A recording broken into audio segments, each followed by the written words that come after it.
చంద్రబాబు పాలనపై వైసీపీ నేత అంబటి రాంబాబు ఫైర్ అయ్యారు. చంద్రబాబు అధికారంలోకి వచ్చినప్పటి నుంచి జగన్పై ఏ విధంగా బురద చెల్లుతాం, ఏ విధంగా వ్యక్తిత్వ సహనం చేద్దామని చూస్తున్నారన్నారు. వైసీపీకి చెందిన వారిపై, జగన్ చుట్టూ ఉన్న వారిపై అక్రమంగా క్రిమినల్ కేసులు పెడుతూ రాష్ట్రంలో రెడ్ బుక్ రాజ్యాంగాన్ని అమలు చేస్తున్నారని మండిపడ్డారు.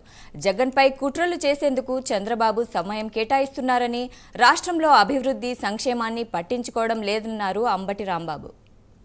సంవత్సర కాలంలో చంద్రబాబు నాయుడు గారి పరిపాలన చూస్తే ఎవ్వరికైనా బాధ కలిగేటటువంటి పరిస్థితి ఏర్పడతా ఉంది. చంద్రబాబు నాయుడు గారి ఎన్నికలకు ముందు అనేక రకాలైన మాటలు చెప్పారు. ఆదాయాలు సృష్టిస్తా అన్నాడు, సంపద సృష్టిస్తానన్నాడు, ప్రజలకు ఆదాయాలు పెంచడంతో పాటు రాష్ట్రాన్ని అన్ని రంగాల్లో అభివృద్ధి చెందేస్తాను, సంక్షేమ కార్యక్రమాలు ఇచ్చేస్తాను అని అనేకమైన గొప్ప విషయాలు చెప్పి నమ్మించాడు. సంవత్సరం అయింది అధికారంలోకి వచ్చి. ఇవాళ రాష్ట్ర పరిస్థితి చూస్తే దయనీయమైన స్థితికి నెట్టబడతా ఉంది. తిరోగమనంలో రాష్ట్రం వెనక్కి వెళ్తూ ఉంది.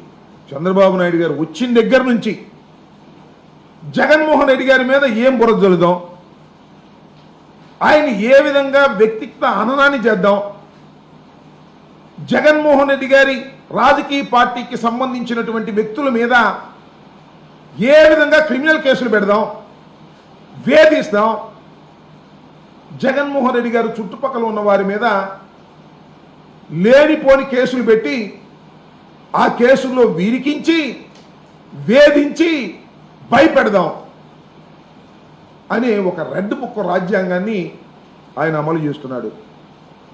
సమయం అంతా, శ్రమంతా, సామర్థ్యం అంతా చంద్రబాబు నాయుడు గారు దీని మీదే ఉపయోగిస్తున్నాడు తప్ప రాష్ట్రం అభివృద్ధి గురించి కానీ, సంక్షేమం గురించి కానీ, ప్రజల యొక్క బాగోగుల గురించి కానీ ఆలోచించే పరిస్థితే లేనటువంటి ఒక దౌర్భాగ్యమైనటువంటి పాలన చంద్రబాబు నాయుడు గారు కొనసాగించేటటువంటి కార్యక్రమం ఇవాళ చేస్తున్నాడు.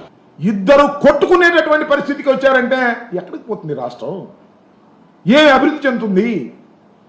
మీరు దందాలు చేసే కార్యక్రమం, రౌడీజం చేసే కార్యక్రమం, కాంట్రాక్టుల దగ్గర కొట్టుకునే కార్యక్రమం, అదేవిధంగా ఈ పెద్ద పెద్ద ఫ్యాక్టరీస్, ఇండస్ట్రీల మీద దందాలు చేసి, దౌర్జన్యం చేసి వారిని ముంచేసేటటువంటి కార్యక్రమాలు మీరు చేస్తున్నారు. దాని మీద, సిమెంట్ మీద అయితే అసలు చంద్రబాబు నాయుడు గారు కక్ష కట్టేశాడు. ఇప్పటికీ 793 కోట్ల రూపాయలు ఏప్రిల్ 17న మొత్తంగా జప్తు చేసే కార్యక్రమం, వాళ్ళ భయపెట్టేటువంటి కార్యక్రమం చేస్తున్నారు. ఇకపోతే TV9 ఉంది, మీ అందరికీ తెలుసు, మై హోమ్స్ రామేశ్వరరావు గారి కంపెనీకి సంబంధించినటువంటిది.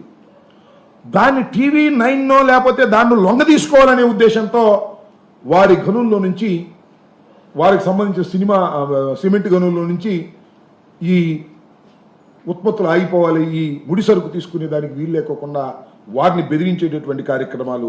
చంద్రబాబు నాయుడు గారు ఏదో నేను అద్భుతమైనటువంటి సంపద సృష్టిస్తాను, ప్రజల జీవన ప్రమాణాలు పెంచుతాను, ఇండస్ట్రీస్ తీసుకొస్తాను, జగన్మోహన్ రెడ్డి అలా చేశాడు, ఇలా చేశాడు అని మాయ మాటలు చెప్పి అధికారంలోకి వస్తే ఇవాళ రాష్ట్ర ప్రజానీకం తల పట్టుకుని బాధపడుతున్నారు.